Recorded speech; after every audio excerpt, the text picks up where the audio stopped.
Och, Thank you.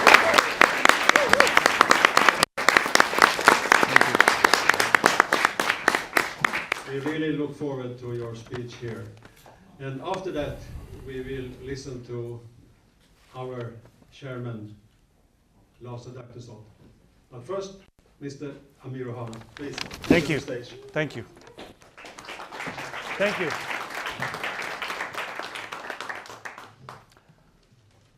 Well, as you know, Israel has many friends, but we don't have too many friends.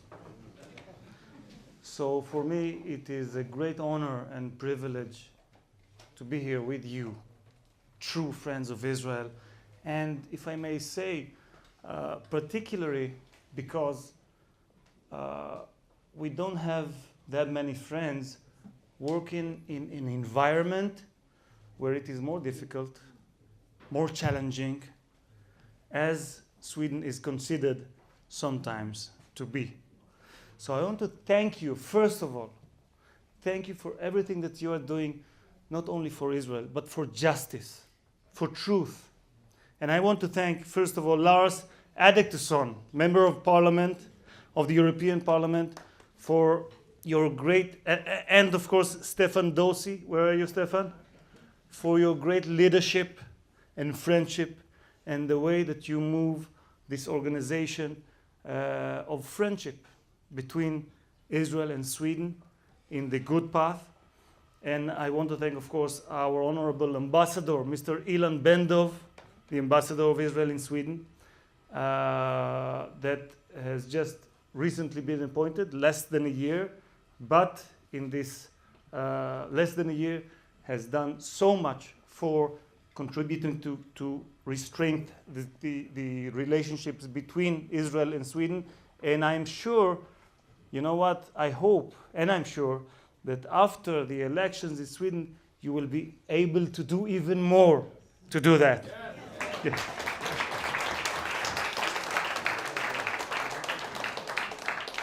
Now, friends, I understand that not everyone speaks fluent English, so I will try to, first of all, be slowly.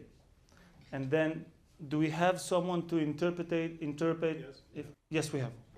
So, do I speak fluently or do I stop every few sentences? Fluently, great. I'll do that. Okay. So I will briefly introduce myself and then talk about the Israeli-Arab conflict, historically and nowadays, what's happening in Gaza, trying to give you answers for questions that you are being asked, I'm sure, and at the last part of my speak, I will open it for Q&A, and I urge you to feel free, not to be Sweden, to ask about anything you want. I promise that I will do my best to answer that, even if it is not politically correct or considered to be politically correct. So feel free.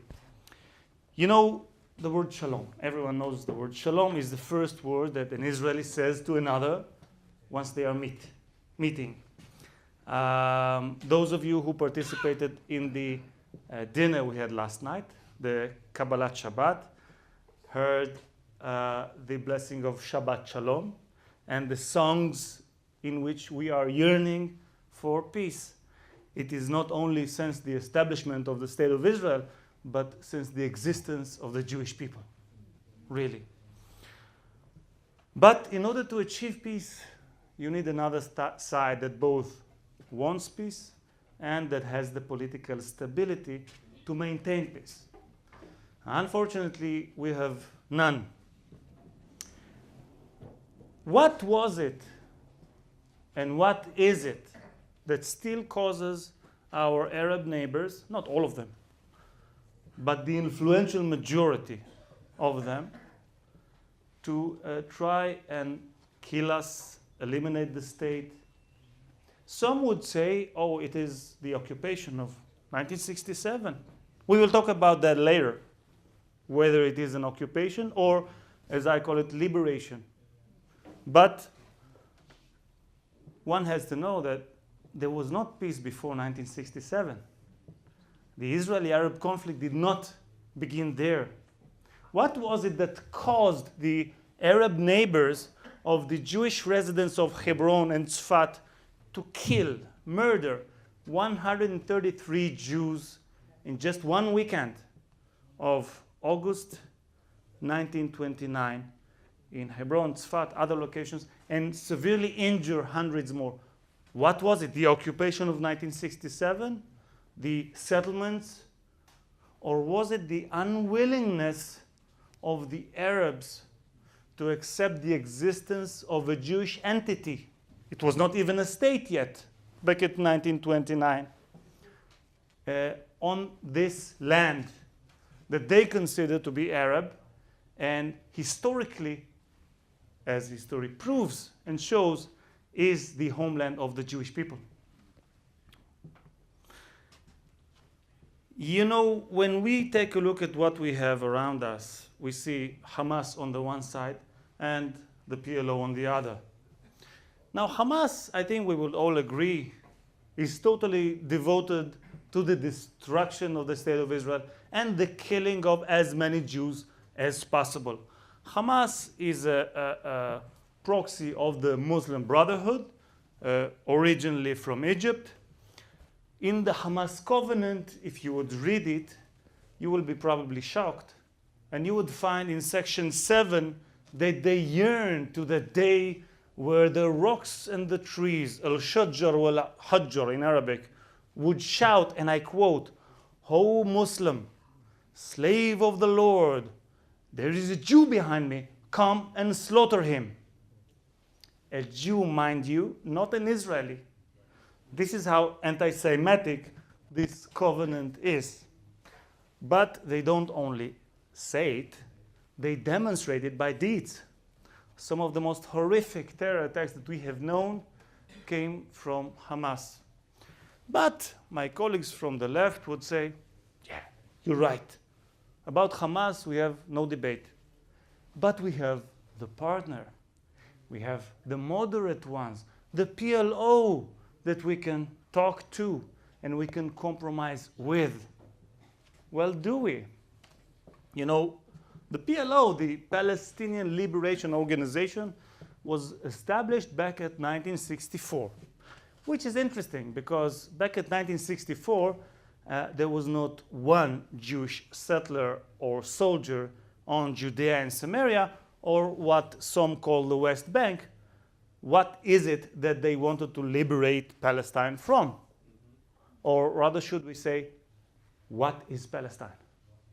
Is it really Ma'ale Shomron and Otniel, Judea and Samaria, as they say? Or is it really Yafo and Akko and Haifa and Tzfat and Jerusalem and everything that we consider as the state of Israel, the undisputed state of Israel? Now, my colleagues from the left would say, yeah, you're right, that was back in 1964. This is 2018. They moved ahead. They are willing to compromise. Why won't you? Have they? When in every pro-Palestinian demonstration at 2018, I'm not talking about 1964, you would still hear the same old slogan, and you know it very well, because you can hear it in Europe, you can hear it in America, you can even hear it in Israel, because we do cherish the freedom of speech. The same old slogan saying, "From the river to the sea, Palestine will be free." What does it mean? From the river to the sea, Palestine will be free. What does it mean? When you take a look at the map, you realize, you see on the one hand, the river, on the other hand, the sea, and then you see the state of Israel in between. Where does it put us? Taking swimming lessons, right? Yeah, the only option we have. Well, we do have an option. And when you listen to the narrative, not only in the demonstrations, but by the high-rank officials of the PLO, when you listen to them in Arabic, not in English, what would you hear? Listen to Abbas Zaki, a very high-rank official of the PLO, on YouTube, 90 seconds, you can all find it, saying on camera, don't say we want to destroy Israel. Don't say it. It is not proper diplomacy. We are talking about the 1967 borders. Now, the Rais, the president, Mahmoud Abbas, knows, and we all know, that once they will withdraw to the 1967 borders, we can take them. But don't say it. The world doesn't want to hear it. And when you realize that this partner for peace is still to this day, not 1964, 2018, paying salaries and bonuses, even to the animals, to the beasts, to the murderers of 3-month-old Hadass Fogel in her bed. Imagine that. They get salaries and bonuses by the Palestinian Authority, not Hamas, the PLO. Is that a partner for peace? By the way, where do they get the money from? What do they produce? What do they sell to the world that they can afford to do that? I think that as European taxpayers, you should ask your politicians that question. Where does our tax money goes to? Let me tell you, by now, they could have paved the walks in Gaza in gold with the money that they got from Europe. What did they do instead? We'll come to that later. And is a partner for peace is one who is naming streets and buildings. Like the government building in Ramallah. Government building, not just a small alley, is named after Yahya Ayash, aka the engineer, al-Muhandis in Arabic. He is responsible for the killing of more than 100 Israeli women and children and innocent men. Is that a partner for peace? And when you realize that instead of prisoning the terrorists and fighting them, they glorify the terrorist. Once a terror attack is committed, you would find the picture of the terrorist on every wall in his neighborhood being glorified and presented as a hero. Is that a partner for peace? And when you realize that the president of the PA, Mahmoud Abbas, our partner for peace, the moderate one, flies all the way to Turkey to meet and shake hands and accept Amna Mona as the hero of the Palestinian people. You ask yourself, who is Amna Mona, right? Let me tell you who Amna Mona is. Amna Mona is an Arab youngster who chatted in the internet with 16 years old Ofira Khum from the city of Ashkelon. And she tempted him to come and meet her. And as he came, because 16 years old, don't think very deep sometimes. She waited for him, promising a romance, and she took him to her place where 2 gunmen was waiting and shot him dead. Now, she was sentenced to life, and she was imprisoned in Israel.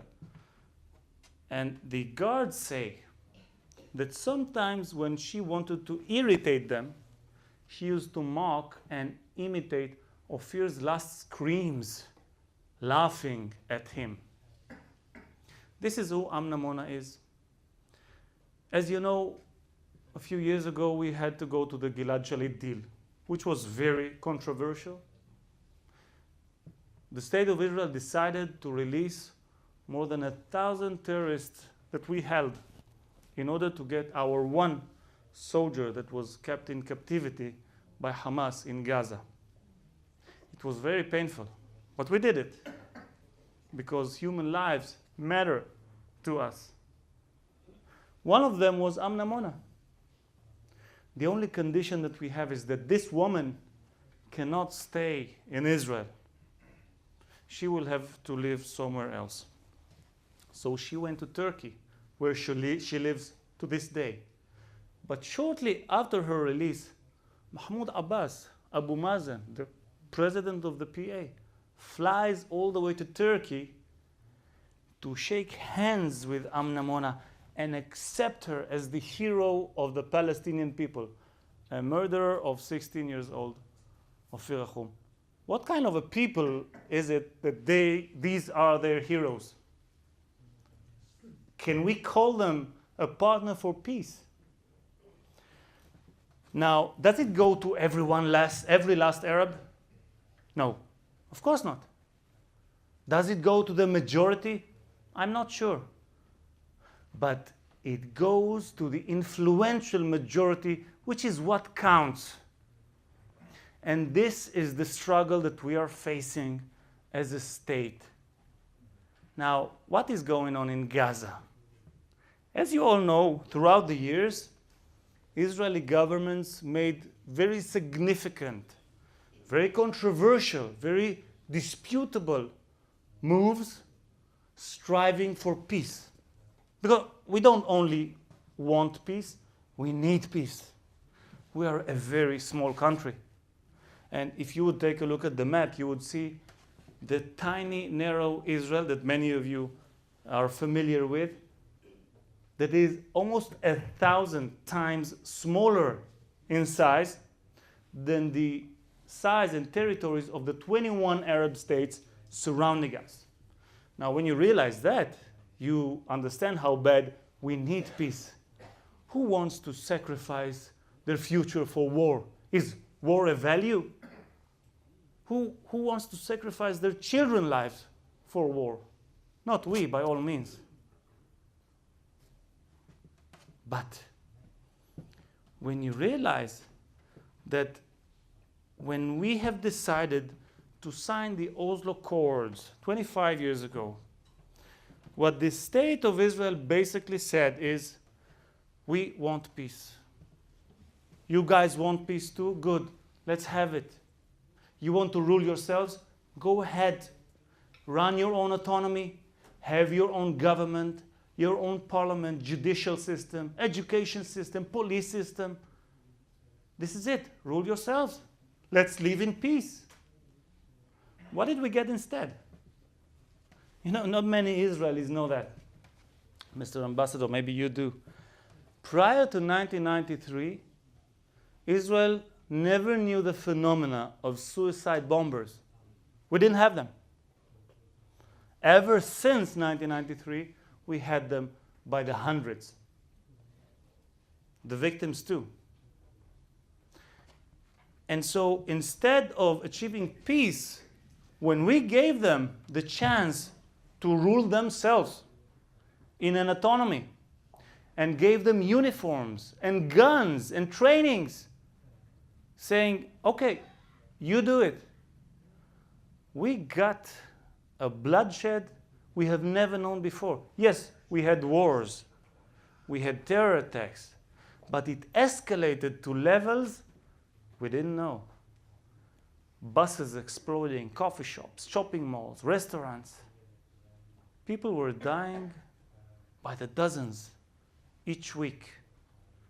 Those of us who lived in that times, and I served in the military in that time, remember we used to open the newspapers looking at the young faces, smiling faces of the victims of the day. Not only we didn't get peace, we got terror, violence, and bloodshed we have never known before. Now, you might expect the Israelis are clever. They probably learned the lesson. You know, they are the startup nation, the high-tech innovation front. They invented the cherry tomatoes, the discount keys, and so on and so forth. Well, no. Then came 2005, in which we have disengaged from the Gaza Strip, or as Prime Minister back then, the late Ariel Sharon, said, we have to end the occupation on Gaza. Now, some of the more optimistic politicians expected that Gaza would become the Singapore of the Middle East. They have a beautiful strip by the shore. They will build hotels, invest in education, healthcare, everything that a normal people who wants to live does. Some of the more skeptical politicians said, well, maybe not Singapore of the Middle East, but at least from that region, we will have quiet. Because once we are no longer there, why would they shoot at us? Why would they attack us? What did we get instead? We got tunnels underneath our villages and missiles that would go further and further to kill more and more Israelis. This is what we have in Gaza. Now, on the aspect of human rights, because, let me tell you a few words about myself. I was born 42 years ago in the southern city of Beersheba. When I turned 18, I joined the military, like many of us in Israel, most of us in Israel, and then spent a total of 12 years in the Israeli Defense Forces, both in the IDF and the Shin Bet, the Israeli Security Agency. At the end of the year 2011, I began my political activity by establishing the LGBT caucus of Likud, which prior to that didn't exist, not only in the Likud, but in any other right-wing party, as happens in many parts of the world. At the end of 2014, I decided to run. We have an open primary system within the Likud, and I was elected as the representative for the Likud of Tel Aviv district. Tel Aviv, Holon, Bat Yam, Yafo, Azor, several cities around Tel Aviv. They elected me. And at the end of the year 2015, I became a member of the Knesset. I'm a member of 5 committees, but the most important one is the Foreign Affairs and Defense Committee.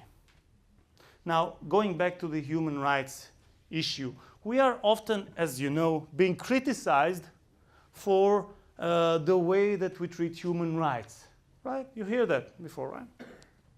I always ask my colleagues from Europe and America, can you please name one, and I ask you, of course, one human right, just one, that the residents of the Palestinian Authority does not have, that they would have under the Palestinian state, LGBT-wise, women rights-wise, freedom of speech-wise. Can you name one?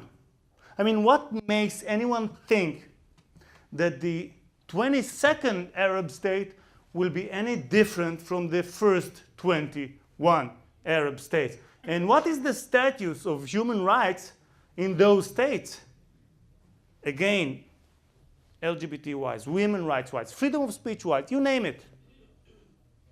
So how is it that certain politicians who support women's rights and talk very often about women's rights, even here in Sweden, criticize of all the states in the region the one and only democracy in which the chief supreme justice is a woman, the minister of justice is a woman, and she's not the only minister who is a woman, and that had a prime minister woman back in the 70s.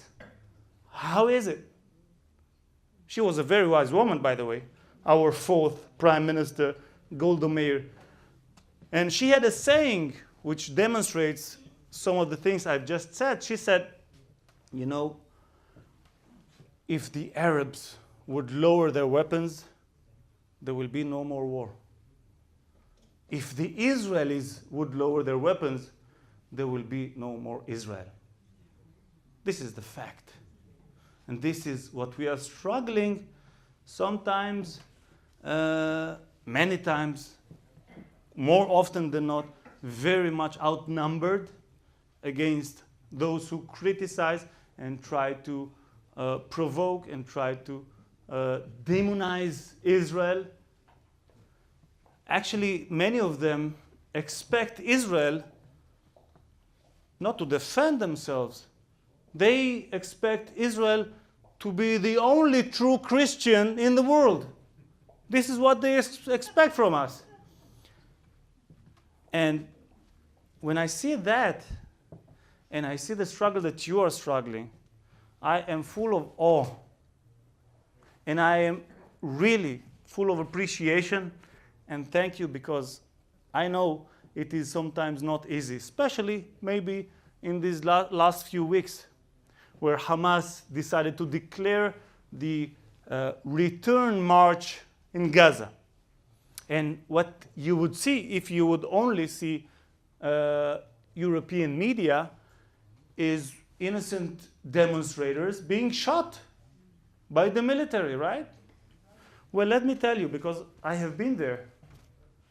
I have been there many, many years ago, and I have been there recently, in the past few weeks. And I monitor the IDF actions very closely.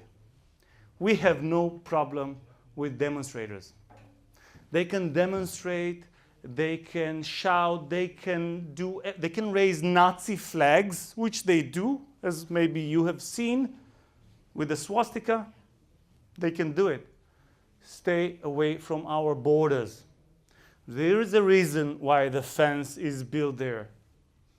Because ever since we have left Gaza in 2005, as I told you before, the Gazans are, again, not the majority, but the influential majority of them are deeply engaged with how can we kill more and more Israelis. So the fence is a fence of life. It protects the citizens of our villages around Gaza. The only demand that we have is stay away from the fence. Once they will be successful in breaking the fence and going through it to our villages, we will have to visit many, many families that lost their lives of their dear ones. We are not willing to do that. So the only thing that the IDF is doing back there is keeping people away from the fence. We try to do it with less, of course, פיזור הפגנות. How do you say that? Less lethal weapons. We have them, but when it doesn't work, if you are breaking the fence, know that your lives are in risk. And those who care about the lives of Gazans should demand one thing: have them away from the fence. Have them demonstrate, have them burning Israeli flags, have them raising Nazi flags. Do whatever you want. Stay away from the fence. This is our one and only demand from the residents of Gaza. And you would not hear that usually on European media. You would not see that. But in Israel, there is a very wide consensus. We have the most moral military regarding the challenges and the threats that it faces in the world. Now, it is not only me who says it. When we have colonels and generals coming to learn about counterterrorism and how do we fight terror, and they hear about the amounts of measures that we are taking to not damage any uninvolved population. When they hear that before we throw a bomb on a building in which a missile was shot towards our citizens, and their only target is to kill as many Israeli citizens as they can, we warn them before we bomb it. We have those special bombs of knock on the roof, you know? Knock on the roof. This is how we call it, because it just makes noise. It doesn't kill anyone. And we throw them before. And we publish pages saying this area will be exploded because they were shooting at us from it. So stay away, go away, warning our own enemies. When they hear that, they say, oh, you are really crazy. You are a crazy people. Because they would never do that. But what some can do, Israel cannot do. My friends, will there never be peace?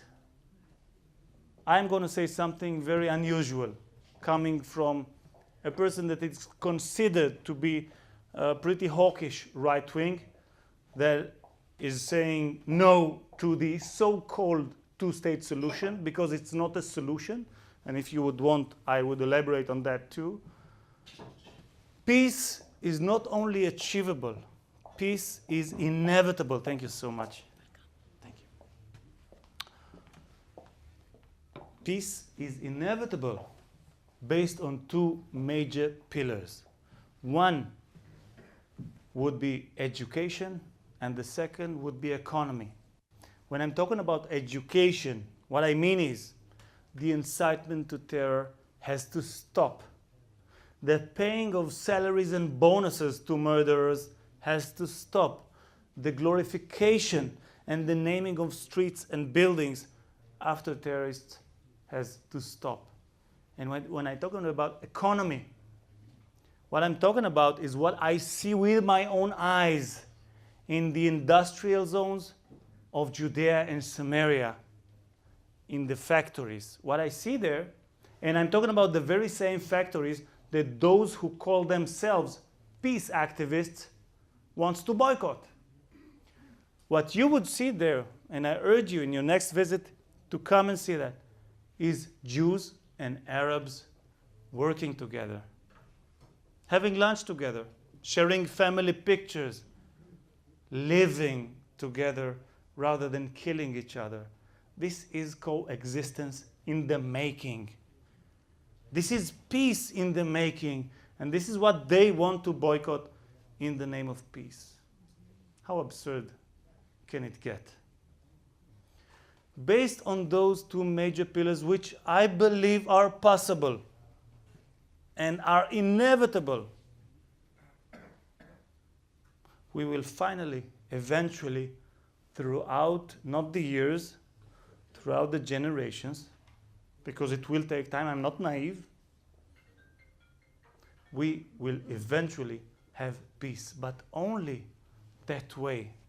Because those attempts to push us to a so-called two-state solution, as if prior to 1967 we had peace, which we didn't, as if the Jewish people are occupiers on a land that for 3,000 years is called Judea. Imagine that. Those attempts not only do not contribute and the recognition of a Palestinian state, which unfortunately Sweden was the only European country to do so far, does not contribute for peace. On the contrary. Why? Because, you see, the reason we don't have peace is not the lack of hope, the lack of future. The reason we don't have peace is the hope. The hope that the Arabs have that one day, if not in one step, step after step after step, the Jews will be away from their homeland. Now, I'm not a very religious person myself, but I do have a tremendous amount of respect for the tradition of my people, for the history of my people. And when I open the Bible, and it is a book telling the story of my people, and I see that more than 80% of the locations stated as the land of Israel are located in Judea, in Samaria, and it is not only written in a book. When you see the historical findings we find in Judea and Samaria from the era of the first temple and the second temple, the Jewish temple, not the Palestinian temple, what you realize is that it is a land that cannot be detached from the Jewish people. Now, are there Arabs there? Of course they are. Will they continue to live there? Of course. No one is going away. And this you have to realize. Some of us have dreams that one day someone will be vaporized. No. but we will have to learn, as I said, how to live together on the same land, which is the one and only solution we have for the future. Thank you very much, and please feel free to ask about any subject you want. Thank you. Thank you. Thank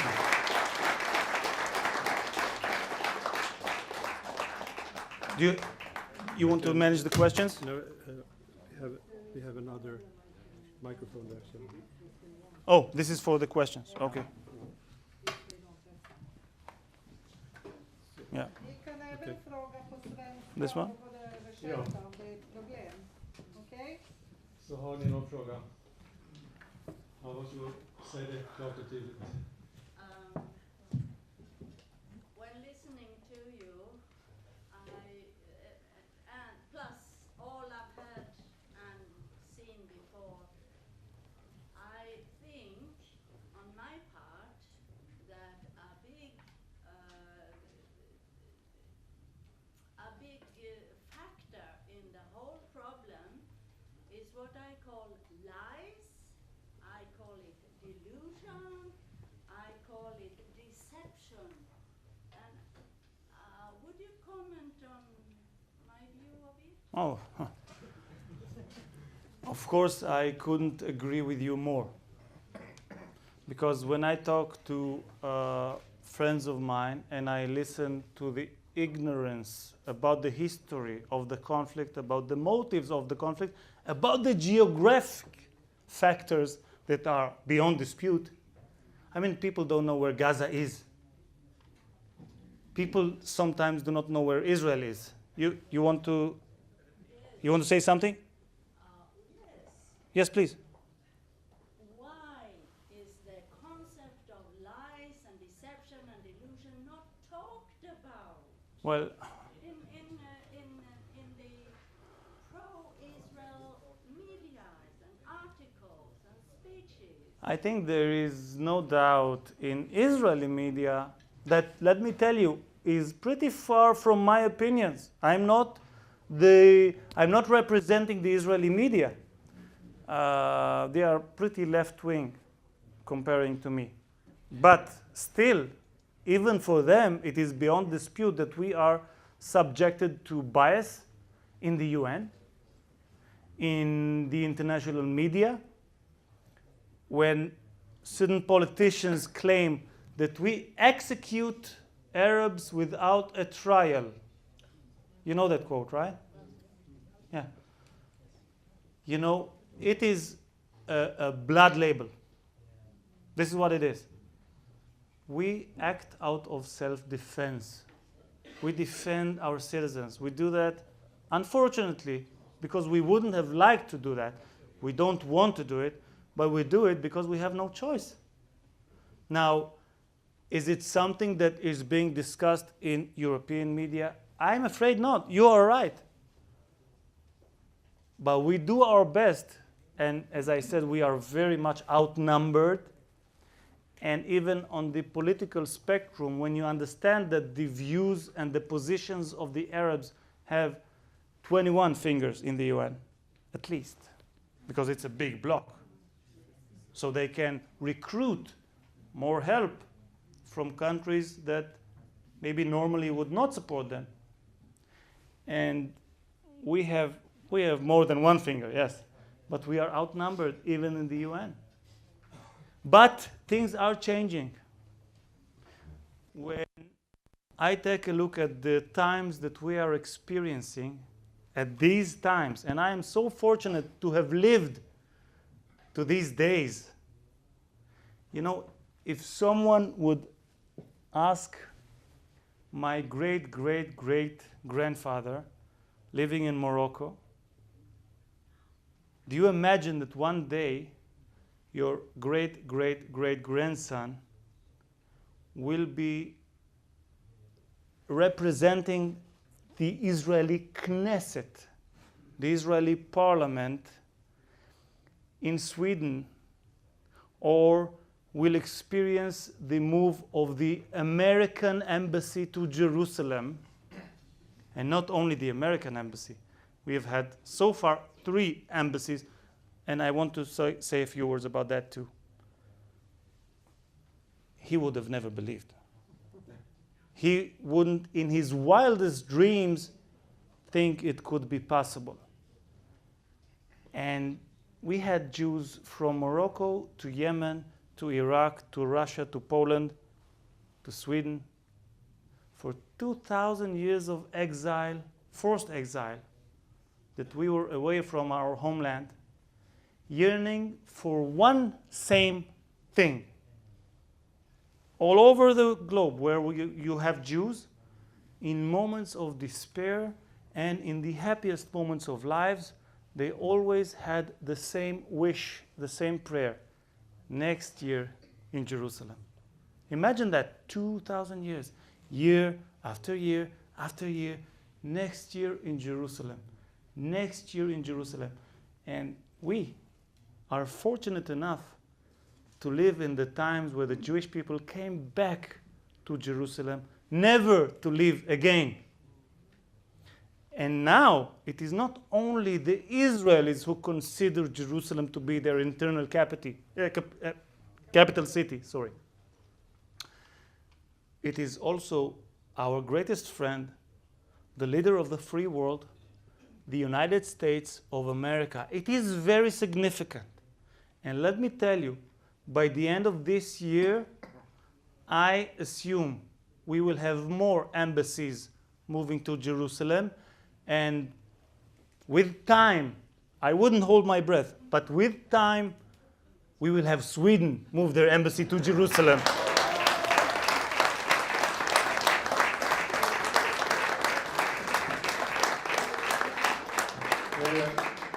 Jag tror att vi ska försöka få en mikrofon till dig, Jörgen.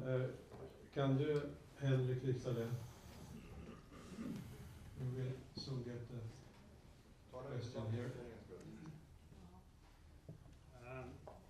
Israel.